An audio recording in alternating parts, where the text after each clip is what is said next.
next two sessions, I'll say. So our next two sessions are complementary sessions and they are linked, and they are going to be presented to us by none other than Wayne and Raz.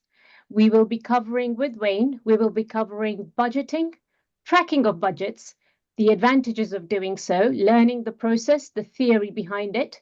And Raz will then be giving us implementation examples of said budget tracking.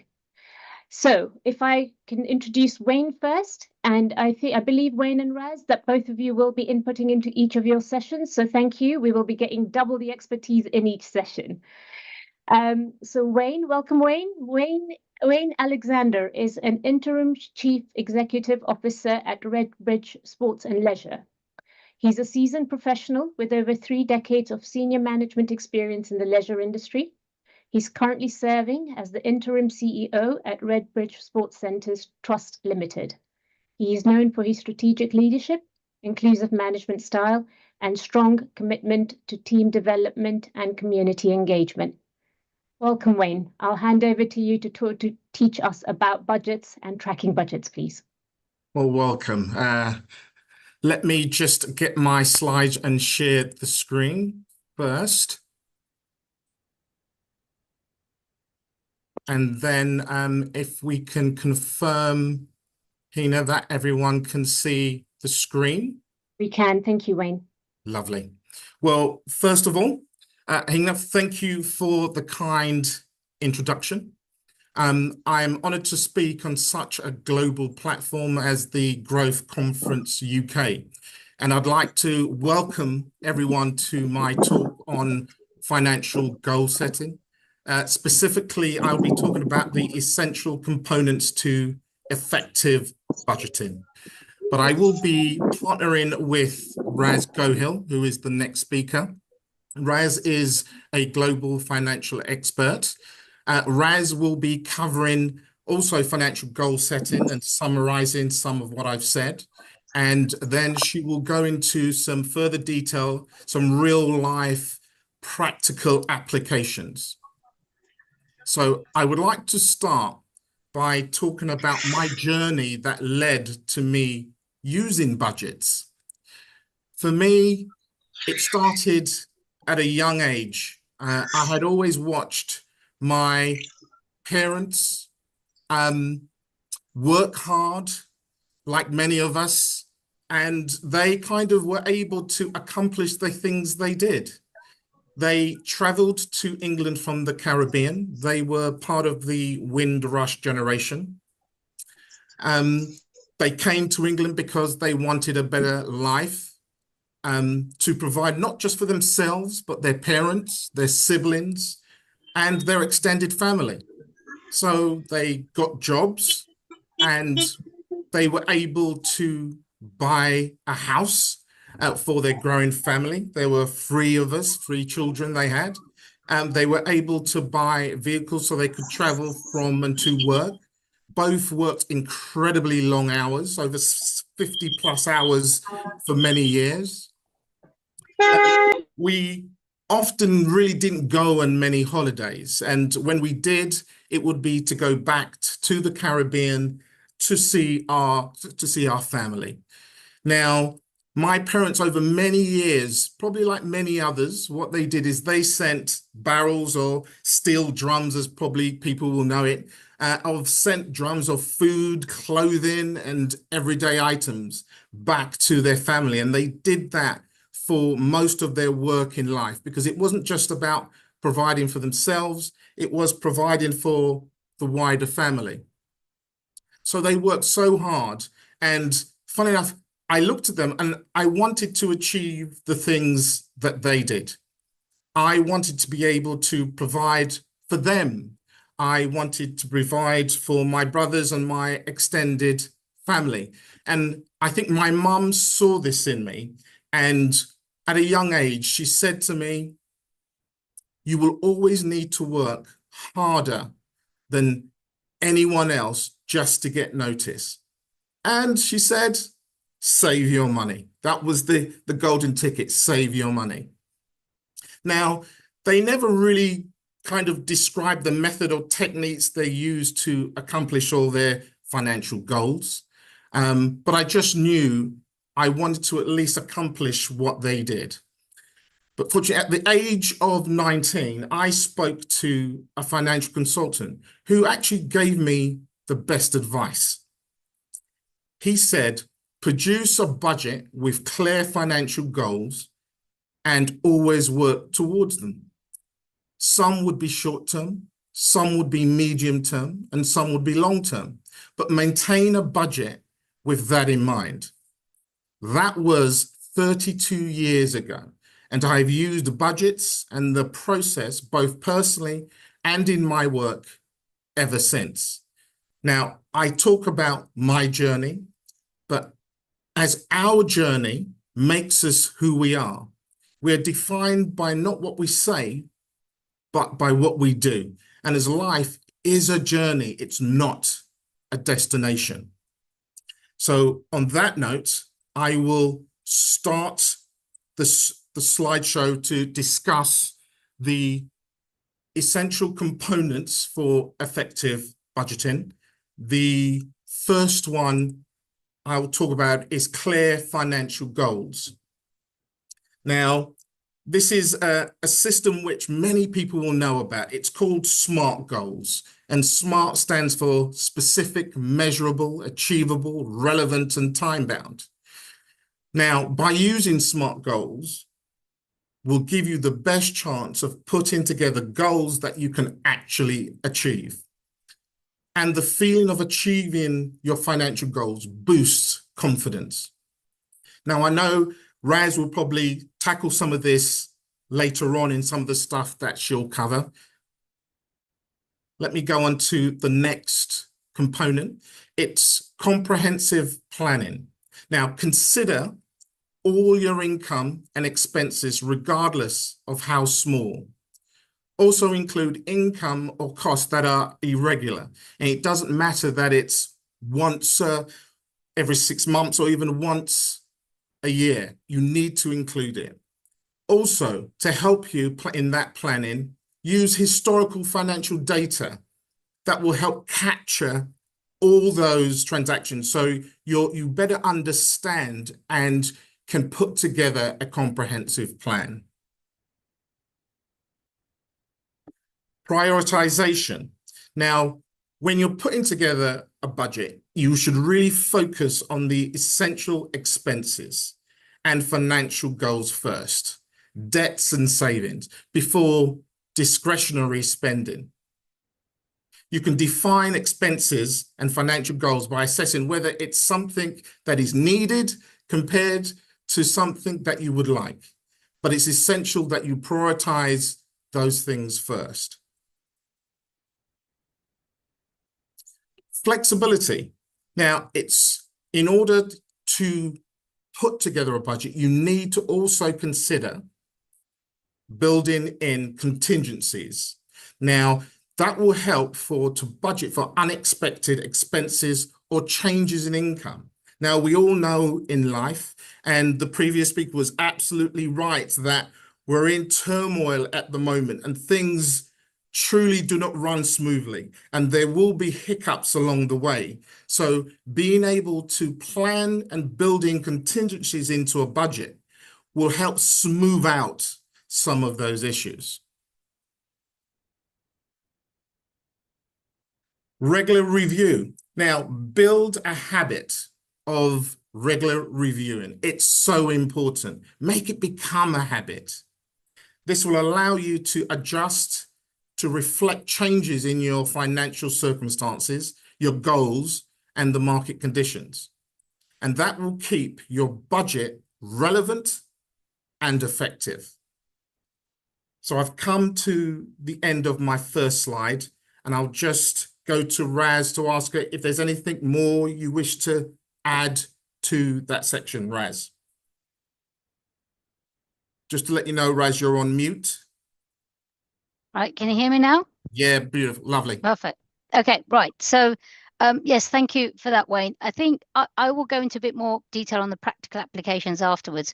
But the key thing here I want to kind of impress upon that Wayne has said, we talk about budgeting. We will budget throughout our lives. as Wayne has already said, it's not a destination, it's a journey. But all I'm going to leave the thought with you, because I know we're conscious of time. The thought I'm going to leave with you is budgeting and COVID. We can budget as much as we want, but what we have to understand is the things that could happen that we are not aware of. Nobody knew that this pandemic was going to happen, and no amount of budgeting would have allowed us to overcome COVID. So the point I'm trying to make here is think of just all the emergencies that could potentially happen. So I will cover this in a bit more detail in terms of what you need to be doing. Budgeting isn't just the day-to-day. It's not just the future. It's also where do you want to end up and how you're going to get there. So that's all I'm going to say before and I'll cover some of it in mind. Thank you. Back to you, Wayne. Thank you, Raz, for that. So let me go to my next slide. I'll start with the first components of tracking. So budgeting is one element, but equally important is the tracking process. So the first component we'll look at is consistency. So make sure you track income and expenses consistently, whether it be daily, weekly, or monthly.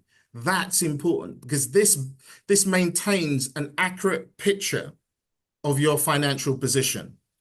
And to understand that at any given time is important for when making financial decisions. Detail, orientation. Now, when we look at transactions, it's important that we include the date, the amount, and more importantly, characterization. We should characterize the different elements of income sources that we have, and also all the different areas of expense that we have as well. Now, by doing this, build spending and income patterns, which will help us when we dive deeper into understanding what we're doing and how we're doing it. The use of technology. Wow. Now, we've probably all seen the transition from 20, 30 years ago to what it is now. Technology has become everything, but we need to master it. We need to make it work for us, because now you've got computers, smart devices, phones. Now, for many of us, and one of the things that I've done is try to look at a system that will work across different platforms. So I can physically carry my data with me wherever I go, whether it's in a meeting, whether, it's at my desk, wherever, or even at home. If you can find a bit of software that will help you cross all the multi-platforms, that will save you a great deal. And more important, what it will also do, some of this software actually does automation. So it starts doing some of the work for us. So then all we need to do is interpret what it's presented. But one thing is quite key: don't get lost in technology, because sometimes technology can fool you, lead you down a road and not truly understanding what you've done. You do need to understand the technology. Analysis, accountability. Now, you should regularly analyze to identify trends for overspending and opportunities for savings. Now, in the process, I've done this personally and in my work environment, that you should always document your analysis. So whether it's from month to month, quarter to quarter, year to year, by building that comparison helps you understand your financial position over a longer period of time, say 5 years, 10 years. And therefore, understanding that helps you put together better budgets for the future, which are more accurate and are more meaningful. The last one is regular review all those steps on a regular basis. Sometimes we get into the mode of we put a process together, it works for now, but things change. It may not work in 6 months' time or a year down the line. So it's important to review those processes on a regular basis to make sure your budget and terms of tracking stays relevant. Now I've come to the end of that slide, and I hand to Raz whether you wanted to add anything to that, Raz. Thank you, Wayne. And again, I think just to talk about very briefly about tracking, we talk about tracking and we tend to think, right, what have I spent yesterday? What have I spent today? Where is, what is that I have on a monthly basis? The key thing here is, I'm not talking that you have to do spreadsheets and what have you, although, it's a good idea, but I'm not saying that you have to. This is the technology taking over. It was all pen and paper in my day. But the key thing here is, think of on a week by week, month by month, year on year, where were you previous year, previous month, previous week, and where are you going? This tracking can actually help you understand where your journey is going to be, where it's going to end up. And that's the important thing. Where do you want to end up? Where will you end up? Two different things, but they can end up at the same place. The destination that you're going to eventually can be the same one. It's how you budget, how you track is the only way that's going to get you there. By saying and kind of putting your head in the sand and saying, oh yeah, it's fine, it'll happen. It won't happen. It's up to you to track it. Nobody else will track it for you. So it's up to you to track it. Having said that, my husband tracks me all the time. It's like, what have you spent? Da, da, da, da, da. And I'm the finance person. But hey, what a husband's for, right? Anyway, I'm going to hand it back to Wayne. Thank you, Raz.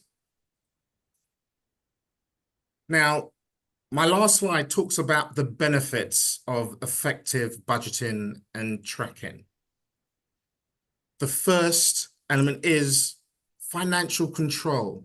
Let's be honest, we all want financial control, and we need to find a way of creating that environment, putting all those things that we've learned, we've watched, we've listened to, systems, processes, into the entire thing, bringing it together, and then implementing it in a way to get real results, which gives you financial control.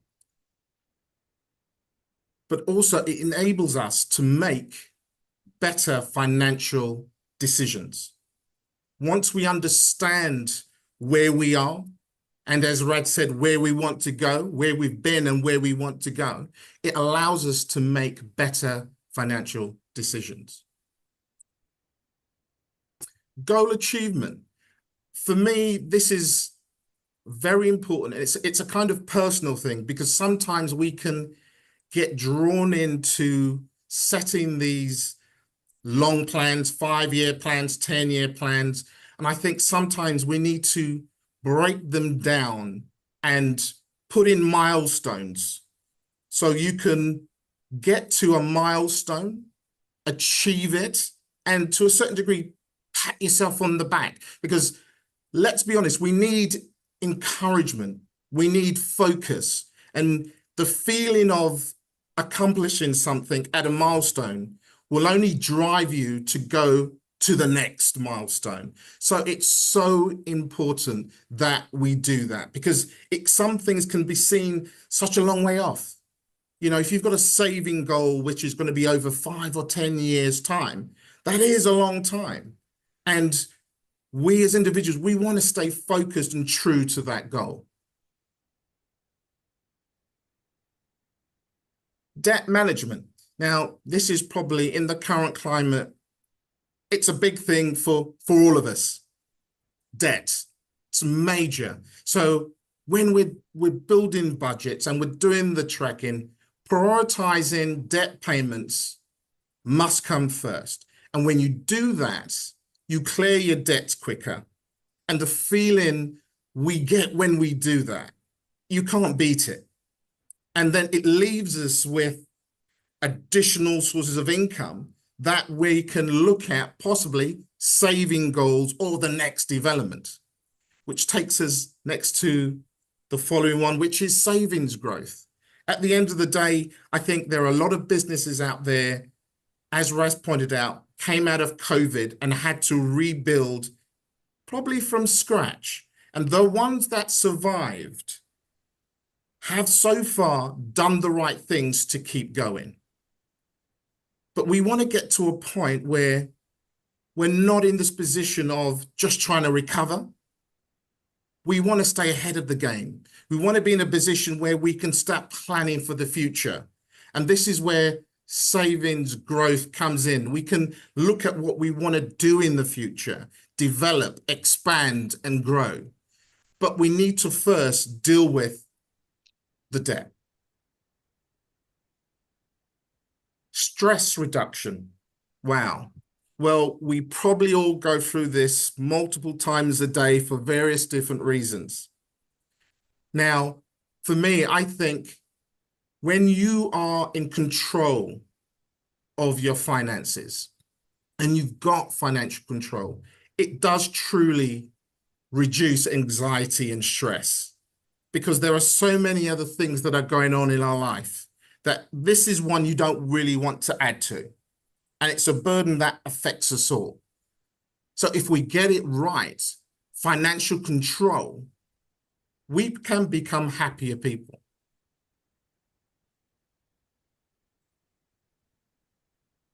Preparedness. Budgeting for emergencies ensures that we are better prepared for unexpected expenses. And as I said, we've just come out of COVID. No one could have predicted that. We've got to learn our lessons. We've got to become more lean in our operation, because there will be another COVID at some stage. So we need to build businesses that have stability, that have contingency in place, that should it happen again, we are lean enough as a business to get through those difficult times. So to conclude, effective budgeting and tracking will allow you to maintain good financial health, achieve financial goals, and respond to financial challenges. These components in budgeting and tracking are designed to build your knowledge and understanding for financial goal setting. So I hope you can take away a snippet from my talk today and implement it. So before I finish, I'll hand over to Raz. Raz, would you like to add anything to that section? Just, I mean, on that, because whilst we will be talking about the practical solutions, I probably won't, well, I will cover budgeting. Actually, no, you know what? I'll do it in my section. It doesn't matter. I'll hand it back to you, Wayne, for Q&A, because I'm also conscious of time. So I'll hand it back to you. All right.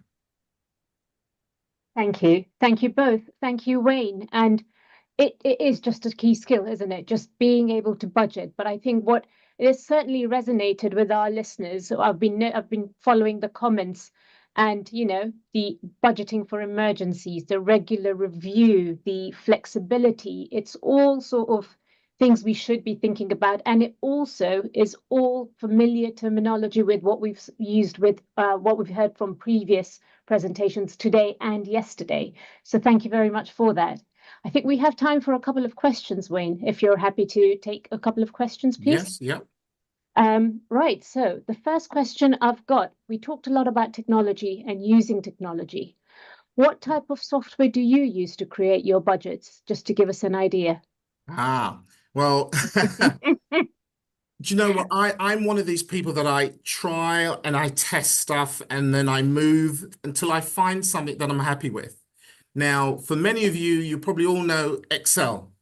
Now, if you are one of these individuals where you know how to do formulas in Excel, it is the perfect tool. So there's all these other softwares out there that are great. You've got Sage and all the different accounting softwares, and we do use Sage, but what we start off with for our budget is Excel. So I use Excel in a huge way, and I'm able to, the functionality Excel has, it can link to other files. So, you know, the one I'm working at the moment links to over 20 different financial files, which imports data into my budget. So I'm not having to literally manually do the process myself. And that's how I go about creating and building a budget. But admittedly, if you know all the other bits of software, you can then import a budget into software like Sage 50, for example. So it's not something that just sits on its own. Excel can be imported into most accounting software packages. Thank you, Wayne. I second you. I think Excel is best thing since sliced white bread, really. And I think I've got Vida on the chat actually saying Excel saving lives since the 1100s. Thank you, Vida. Thank you, Wayne. And similarly, Wayne, if you're happy to answer questions alongside the chat, just so that we do keep to time, I'd be really grateful if that's okay. Not a problem at all. Big round of applause for Wayne, everybody. Can I please have some emojis coming up? Can I please have? And thank you all. Thank you. Thank you very much.